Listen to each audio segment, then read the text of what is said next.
Batman. Arkham Knight is the final chapter of the legendary trilogy by Rocksteady Studios, a series that set an incredibly high standard for superhero games. And while some players were waiting for an epic conclusion to the Dark Knight's story, others were asking themselves, could the game do more than just repeat the success of the previous entries and actually bring something new to the table? Or is this simply another Arkham game with better graphics? Well then, let's dive into it. The events of the game take place after Batman, Arkham City. Joker is dead. But is this really the end? Gotham is trying to recover, but it quickly becomes clear that the peace didn't last long.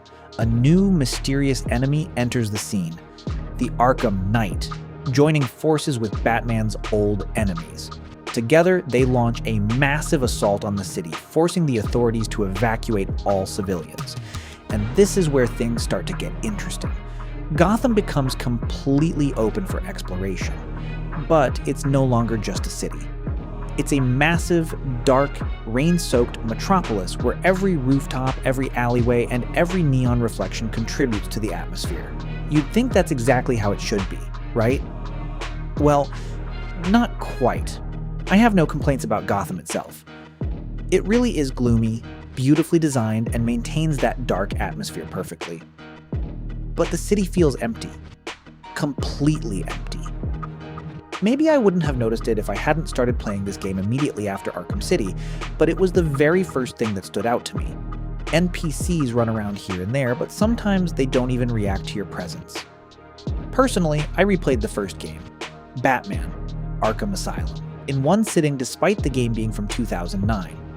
It still felt amazing, everything was top-notch, and the game completely pulled me in. After that, I immediately moved on to Arkham City and replayed it with great pleasure. I genuinely enjoyed the gameplay process. The only thing that annoyed me a bit was searching for Mr. Freeze's wife. I probably spent an hour looking for her while the actual quest itself took about 10 minutes to complete. That was painful. But when it came to playing the third game, I honestly had to force myself through it. That damn Batmobile was driving me insane. And to be honest, there were moments when I just wanted to quit the game, uninstall it from my console, and play something else instead. The developers decided to shove it everywhere, whether it was needed or not. How we managed without it in the previous games is honestly beyond me, because now Batman apparently can't do anything without it. Seriously, absolutely nothing. What really finished me off was the mission near the beginning of the game where you have to rescue hostages from a factory. The only way to reach them is through an elevator shaft. Developers, are you serious? A massive factory with only one entrance to the underground area, and it's through an elevator shaft? Are you serious? Have you ever even been inside a factory before? So if the elevator breaks down, that's it. No way out. It just feels incredibly weird. Like, really weird. Or take another example. There's a moment where you have to track a vehicle using tire marks, and once again, this can only be done with the Batmobile. Come on. Batman can scan the environment, track bullets and their trajectories, detect traces, and even sense lingering in the air. But tracking tire marks on asphalt? Nope. Suddenly he can't do that without the Batmobile. He also apparently can't move through factory tunnels without it anymore. The developers just had to shove that cursed car in there too, so you can drive it for 100 meters and then get out to open a door because you can't drive any further anyway. And yes, you could argue that the Batmobile is necessary because you need to supply power through a cable connected to it.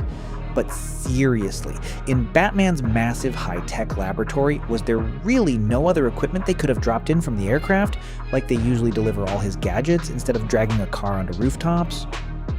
I don't know. To me, this all feels absurd. But what do you think? Let me know in the comments. Maybe I'm missing something. In my opinion, the developers could have at least created alternative ways to infiltrate locations, both with and without the Batmobile. That would have been far more interesting, and players could decide for themselves whether they wanted to feel like Batman, or like some driver in a costume. At least then it would have been a conscious choice. But nope, that option was taken away from us. The story is one of the game's strongest elements.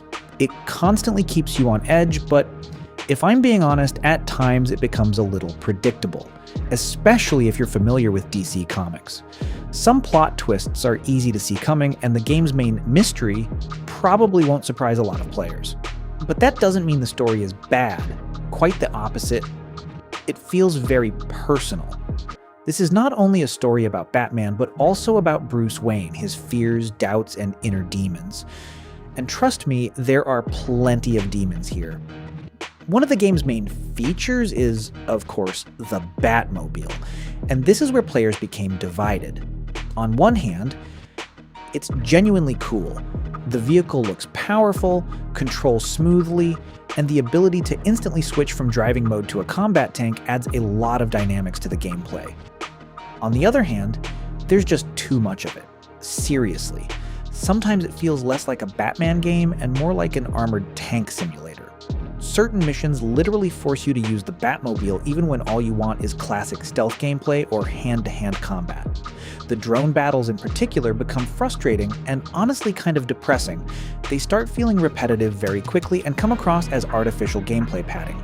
And this raises the question, did the developers go too far? Because when you play a Batman game, you want to feel like, well, Batman, not a driver.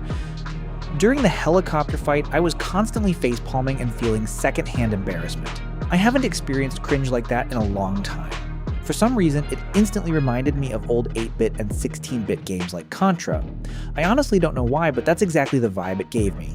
If you played the previous games, you'll feel right at home here. The combat system is the classic free-flow combat style that Batman, Arkham Asylum, originally established as a benchmark for the entire genre. Punches, counters, gadgets, everything works smoothly, quickly, and looks incredibly stylish. Batman literally dances through groups of enemies, throwing punches left and right. The animations are top tier, the feeling of combat is top tier, and even after several hours, the gameplay still doesn't become boring. In my opinion, the fights became faster, sharper, and feel much more satisfying compared to Batman. Arkham City. In Arkham City, combat sometimes felt a little sluggish, almost floaty, and here they fixed that, while also adding some nice improvements to the system. Overall, it feels really good. But there's one catch. The game doesn't evolve that much in this area.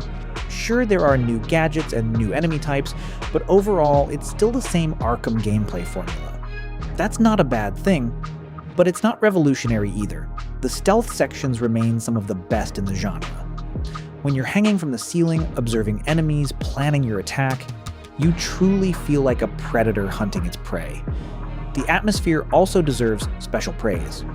The game is absolutely soaked in feelings of hopelessness, fear, and pressure.